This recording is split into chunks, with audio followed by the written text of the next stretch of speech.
All right. Hey, ladies and gentlemen, my name is David Bradley. I am a senior sales and marketing manager with Grant Cardone. I'm here with my good buddy, Cameron. Cameron and I have known, dude, how long have we known each other? I'd say about 4 years now. 4 years now, right? Okay. So Cameron and I have known each other for about 4 years. I helped Cameron get on Cardone University back in the day, about 4 years ago. We ran into each other on multiple growth cons. I consider him a friend and a buddy.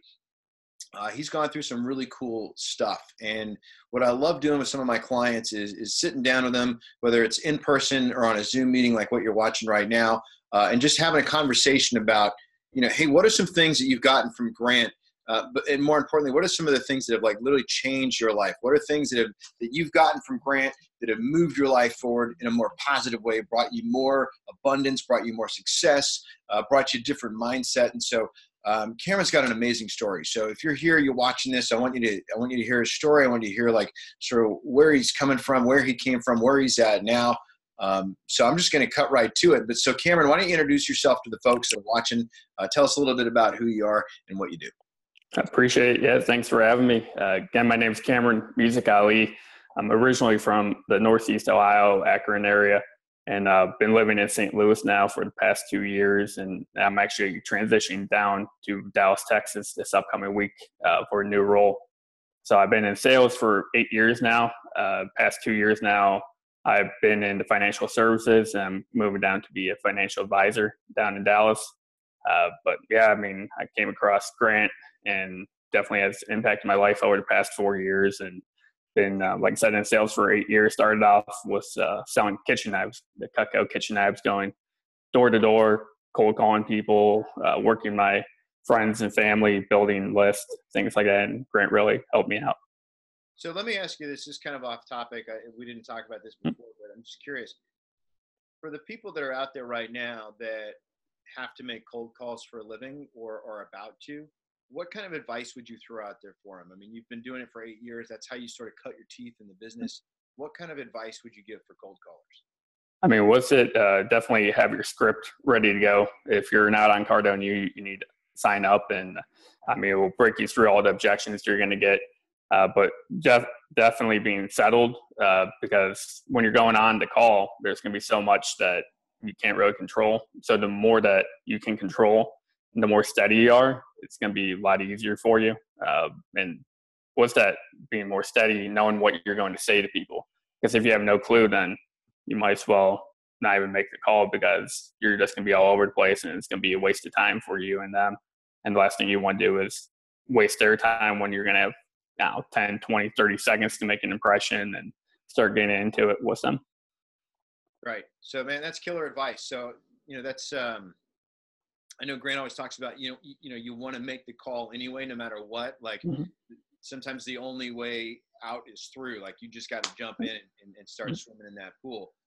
But the more tight you are, and that's why we role play every day in our office. Like the more tight you are before you hit that phone, like the better off you're going to be, the more confidence you're going to have, and all kinds of stuff gets weird in the call. And so the more tight you are on that, the better you are at moving through that circumstance. So what I'd love to know, or what I want everyone to hear about, is sort of where were you at professionally and personally before you found Grant? What was going on? Yeah.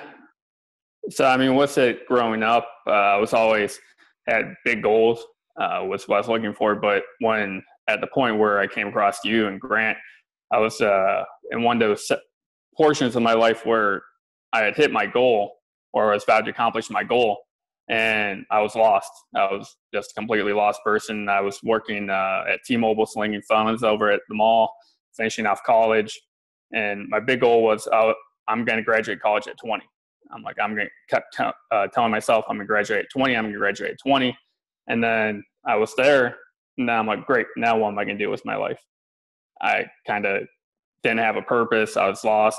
I'm like, I really like sales, but I know there's so much more out there that I could do at that point. And I was just completely lost personally, professionally. I was doing sales, getting decent results, but I really didn't have any long-term goals at that point. So you'd hit your target, and then you're like, well, I don't have another target.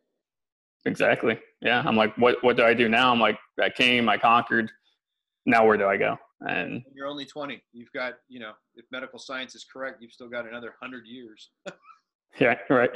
Yeah. So, and that's one of the worst feelings when you're like, great, I accomplished everything, but now what am I going to do? Like you don't have the purpose, or you're just lost and wandering. Now, I remember when I first found Grant, or when I stumbled into Grant, like a couple guys from his company, I was selling cars at the time. A couple guys from his company came in, started working with the dealership I was at, and the internet was still relatively new. This is 2003. So I don't even know if I Googled him or what, but after I learned a little bit about him, I went to his website, and, you know, things blew up. How did you land on Grant? What was your entry point into Grant Cardone? Yeah. So for me, it's actually my best friend now. He transferred into our local office there at T-Mobile, and he'd been following Grant for a couple of years at the time. And he was like, "Hey, you got to check out this guy." I'm like, "All right." So I watched a couple of videos, completely hated Grant, thought he was arrogant, thought he was over the top. I'm like, he was too abrasive for me. But then I was thinking about, I'm like, yeah, I might not like what he's saying or how he's saying it, but what he's saying is ringing true to me.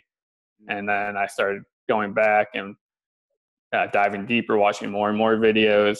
And then that's when I think I made the call. I'm like, all right, I want to check out this Cardone-U. And then boom, you and me, we Boom. So I think that's interesting, because a lot of folks, even myself included, like when I first landed into Grant's training and content, I was like, man, I don't know if that's me. You know, Hmm. I had to learn a very hard lesson fast, which was the fastest way to piss off a customer is to do your best Grant Cardone impression. Yeah. And that was a hard one to learn. And I recognized it, like, as it was happening. Like, it dawned on me what I was doing, and how I was not helping. And I said, okay, so I got to be me in this. Hmm. So I just showed how polished I was at that time. And I was like, man, but like the content, how you should be closing this deal, what you should be saying to get the deal done and to move the deal forward and to get an agreement, like all of those things were totally correct. I was just doing it as Grant, which is not, I mean, I'm not from Louisiana. I'm Irish Catholic. My parents were, I'm not him. Right. So I have to be me. And so once I figured that out, started incorporating that into my own personality, and my person was, man, it just, Yep. And I've learned some incredibly, very, very valuable lessons about that, and about selling and closing and what closing really is and all of that. So, but for you, like, what have been some, like, maybe 2 or 3 things that have really, that are sticking with you no matter what? Like, what are the 3 big ones? Yeah, I would say the first one for me definitely by far is kind of twofold one. It's going to be the commit first and figure the rest out later. And then the caveat on that is also, when you commit first and figure the rest out later, you got burned to ships. I kept watching those videos there, especially because when I realigned my goals at that time, when I was kind of stagnant, not really had any goals. I'd been applying for a job overseas for 2 years at the point. Never heard anything back from the company. Been calling them, emailing them, sending them videos, handwritten notes, everything to grab their attention, and they never pay attention to me. Yeah. So I said, all right, well, I'm a Cardone-U. He's talking about burning ships, committing all the way. And so I'm like, all right, so I bought a one-way ticket and over to Spain, and walked right into the headquarters and told them who I was and what I was going to do for their company, and definitely got the interview and went through the training process with the company. So awesome. I love that story. Every time I hear it, it gives me goosebumps. So, like, commit first, figure it out later. You bought a one-way ticket. You just got over there and you went for it. And it's like, that's about going all in, and so that was your first real, like, movement into that. So how has that impacted and affected your life moving forward? Obviously, you're not with that company anymore. You come back to States, you're doing something else. So like, how have you implemented that into your life moving forward? Yeah. So, I mean, what's it just kind of like you were talking about with the cold calls, how you just dive right into it? I mean, what's it, if it's going to move me forward in my life, I look at the possibilities, don't look at the probabilities. What's it? I mean, if there's the possibility I'm going to be able to go there. Possibilities, not probabilities. Mm-hmm. See, that's strong, right? So that's some real 10x thinking right there. And you may touch on that in a second. So I don't want to burn your steam there, but like, Yeah. you know, we always think about, you know, you get this like, what if I could do this or that or whatever. And I was talking to a sales team today and I said, hey, well, what if you could pay your house off in 12 months? These are people with a 30-year mortgage, right? And they all looked at me like I was completely insane because their brain immediately went with the probability, not the possibility. Right. So it was an interesting, like working with them this morning on that call to help them transition their mindset into actually, hey, I could do that. Mm-hmm. Absolutely. Right. So that I just love that phrase. It's possibility, not probability. But go on. So what's the second one for you? Yeah, I mean, the second one was it when everyone's going to go through a little bit of struggles at time. I remember when Grant was talking about, I believe it was right after Conor McGregor lost his first fight. And he talks about the greats when you're kind of going through a little bit of a valley. You're going to give up at times, but the people who are the most successful are going to be the people who get back on the bike the quickest there. And just knowing that you're going to get beat up at times, and it's going to be rough, especially if you have massive goals. But you keep having the purpose to keep moving forward is, I would say, definitely a big thing, knowing that, hey, it's just temporarily. I'm just going to keep moving forward and keep going and going and going. And the quicker I get back up, the better. One of the, I know you were at the first Growth Con, and one of the things that I thought was like a running theme from every person that spoke that first year was that very thing. That there will be roadblocks, there will be obstacles, there will be speed bumps. Like the road to success is not evenly paved. Absolutely. So that's fantastic. So, I mean, those are two. I mean, if people can just wrap their head around those two things about making a commitment, going all in, and then know that once you're all in, that it's not going to be smooth sailing, that you got rough seas ahead no matter what you do. Like, if you can anticipate those things, then it just makes your quest towards whatever your target is, when it starts happening, you're like, oh, I knew that. Right. And it's actually, so when the fit hits the shan, it's actually a good sign, not a bad sign. So many people think, oh, well, this is all going wrong. Maybe I'm not supposed to do this, or maybe it wasn't meant to be, and all that stuff. Is like, no, this is how it rolls. Like, this is what this is it. So that's cool. And then the third. Yeah, third one that I would say more so from the Cardone U and the sales aspect is Grant kept talking about your clients are essentially a projection of yourself with your objections.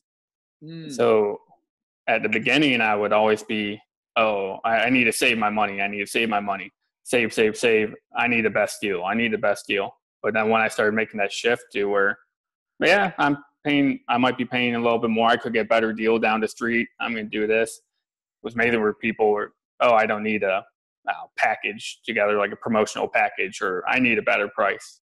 And it was just kind of like overnight where I made that shift in myself where I wasn't as tight with my money. I got there, buy things. Don't worry about the deals out there. And then my clients stopped having those objections that I used to do to myself. So I wonder how, like,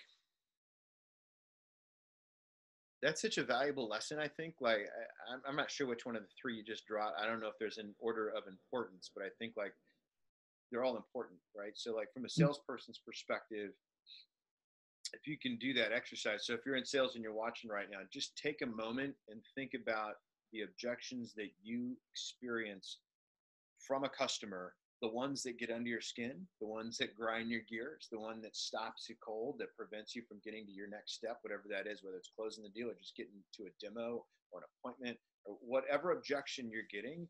Start looking at where you have agreement with it. And it may not be very clear. You may have to do some digging, right? You may have to, like, really take a hard look inside yourself to figure out if you're hearing those things to some degree, you've got some agreement on it. And that's one of the things that you got to work out. Grant, one of the bigger lessons for me that I learned early on was like Grant's like success pyramid, and the 3 things you have to have in play if you want to create success in your life. It's the right attitude, it's the right approach, it's the right level of action, right? And so when you start thinking about attitude, it's not just about rah, rah, rah. It's about like, where's my head at? And am I in agreement with these objections? I remember the first objection that I had a hard time with, that this lesson really taught me, was, somebody wanted to talk to a spouse or somebody else before they could make a decision. And that just made perfect sense to me. I'd be like, yeah, man, go talk to your wife. Let me know what she says. Makes sense, right? And then they never came back. And I was like, man, there must be something wrong with me. Well, no, it's not something wrong with me. It's just I'm not asking the right questions. So when I get into Cardone training, and we didn't have Cardone University back in the day, but when I got it, he had this little CD called 85 Closes. And I get into there and I start reading up on and listening, how to handle, let me talk to my spouse. Once I recognized what that was, what it meant, and how to handle it, it just like opened everything up for me. And what I also realized was like, well, yeah, I'm in agreement with the client. And it's not like I need to disagree to get the agreement, but it's like, how do I move past that, right? So, yeah, that's so valuable, man. I think I want to shift though into like where your goals used to be, and sort of where you're at now. So just to recap where we're at so far, commit first, figure it out later, and burn the ships, right? That's the first one. Yep. Second one. My second one is going to be, when you have the lulls, just know that you need to get back on the bike. The quicker you get back on it, the better it's going to be in success, right? And then where are you in agreement with the objections that you're hearing? Those are 3 huge, I might drop an F-bomb, huge like lessons that you can learn. So goal wise, right? So one of the places this video is going to show up is going to be on a Facebook page called 10X Goals and Accountability. So before you found Grant, you had this goal, right? You're like, hey, I want to finish school by 20. You did that. Yep. And that's an aggressive goal, right? Most people graduate when they're like 22, 23, right? Yep, absolutely. You basically cut your college in half, and you did it. And then your life was like, okay, now what, right? So you have to start setting all of these new things. And for a little bit, you probably just sort of wandered. So what do you feel like that initial finish college by 20, do you feel like that goal was big enough? No, not at the moment. At the time, I was thinking, okay, well, what's something that's going to be big for my city or my town? And it was like, okay, well, I'm going to graduate debt free at 20, go to college. And then it's like, all right, then when I get there, like I said, I was lost. And now after going to the growth cons, been, like I said, do 2 different growth cons now, and seeing all the speakers and seeing everybody, I'm like, I definitely was playing way too small and thinking selfishly about, all right, how am I going to look in my town? How am I going to look in my state or my region there? I'm like, what can I do to really go big and do much better? Your thinking is bigger. What, if you don't mind sharing, what is a goal that you have right now so we can compare? Number 1, finish college debt free by 20. That was the initial thing. We get Grant. We start 10Xing our lives. What's a goal you got right now? Yeah, so right now, one of them is I'm going to travel to every country in the world by 32. And how old are you now? 24. Okay, so we got 8 years. 8 years, yeah, and about 36 countries in. Okay, so you've done 36 countries. Yep. Okay, so you're keeping track. So there's an important thing, kids at home. Okay, you can't just set the goal, but you got to have a date behind it, right? What else? What other advice? And now you're tracking it, right? Mm-hmm. Tracking it. So how many countries are there? So there's going to be 200, and it depends on what you're looking at, with about 210, 213. And you're 36 in. Yep. Okay. So do you have, I may be putting you on the spot here, do you have some understanding of what that's going to cost? So what's it when I'm breaking it down is the way I look at it is try to break it down as many as possible per trip. Like, all right, I can do 2 trips in the year. and then what's the time available, what's in there, how much can I break it down, and then like how many countries can I go to, what's in that time. So with the costs, it kind of goes back to what's like, there's going to be a lot of things that come up. So I just kind of commit first to, here's where I'm going to go, and then here's what I'm going to do once I get there, and then we'll deal with the costs kind of at that point, because it's kind of hard to budget. You're looking at strategically how to like get the max volume out of a trip Mm-hmm. in terms of the max countries, right? So, okay, I get that. So like you'll go do the stands in like a week, all the countries in and stand, you're like doing Yep. That's funny. Okay, so how do you hold yourself accountable to that? What are some techniques you can share with people for personal accountability with moving towards your goal? Yeah. So for me, I think it's part of it, like I said, writing down your goals there, keeping a list of your goals and envisioning yourself, and always talking in like present tense. I've been to every country in the world. I'm going to be in this country, and visually taking time out of your day and just closing your eyes, thinking of what you're building out, every detail of your life as you want it when you're there. So I'm going to be in Geneva, Switzerland. I'm going to be wearing a custom suit, driving a red Ferrari, for example. And I flew on my Gulfstream over to Switzerland. So just trying to be very specific as you can be, and building out those details to keep yourself accountable, and definitely, like I said, keeping a date and a list of they can check mark off. How often do you write those things down? Yeah, so with that, I'm going to write them down in the morning, and then I'm going to write them down later on in the afternoon. And then I'll try to do it again.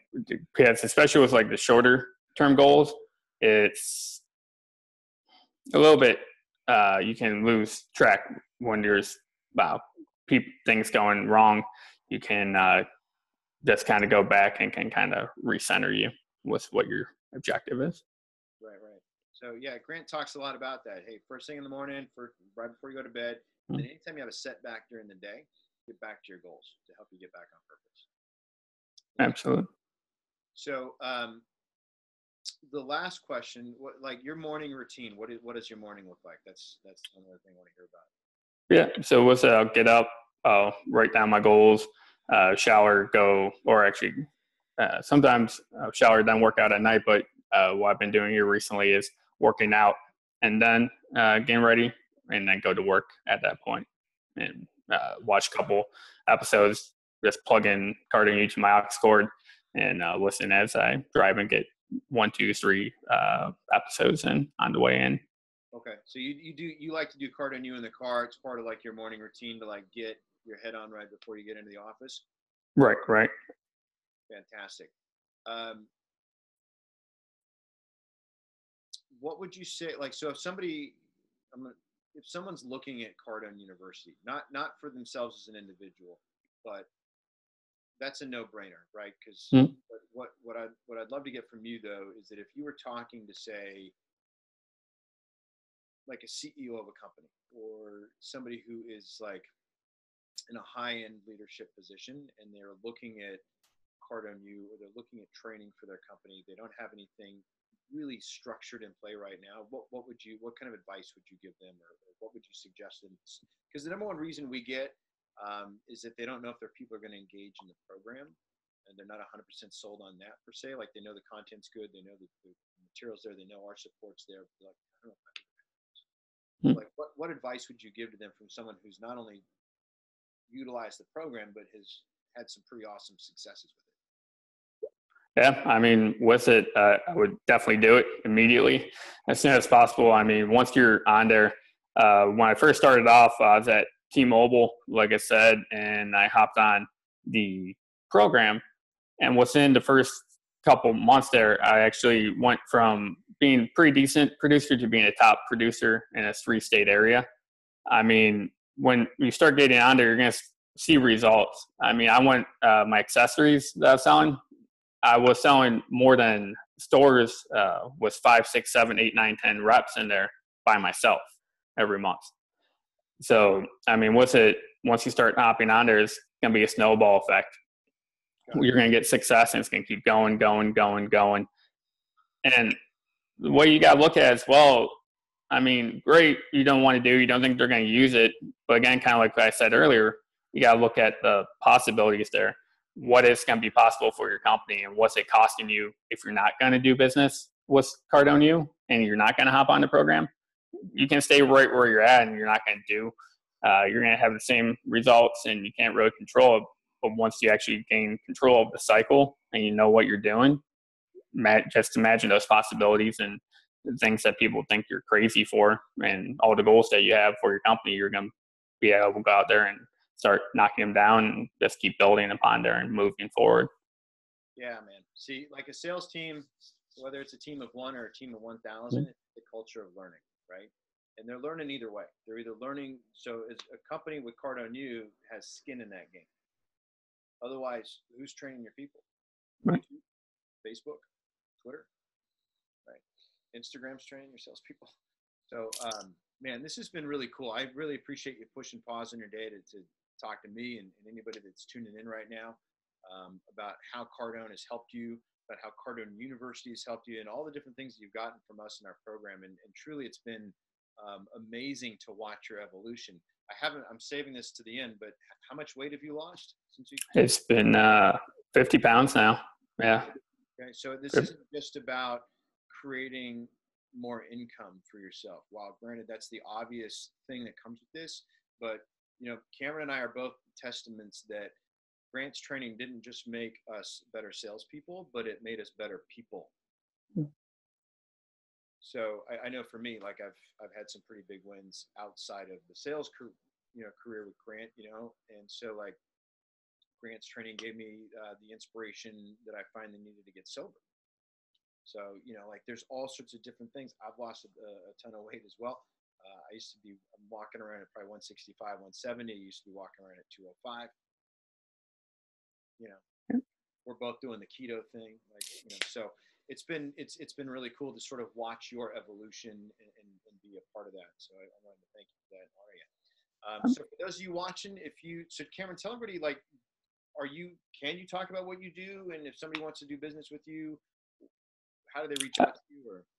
Yeah, so with it, it's a little bit harder now. I can't really talk about it as I'm transitioning into the role. Haven't started up with the new company yet. Yeah. Okay. All right, well, we can revisit that. For those of you that are interested in some Cardone University, if you want to get free access to that program, I'm happy to put you on a 7-day trial, get you access to that program, whether it's a single person or an entire sales team. I will show you guys what a day in the life of that program looks like, how over 10,000 companies and small businesses are using that program every single day to increase sales volume and profit while lowering costs and expanding market share. 15 to 30% the first 90 days is typically what you can expect from us. And the way to get more information on that is to call me directly at 310-777-0352. Or you can shoot an email out, david@grantcardone.com.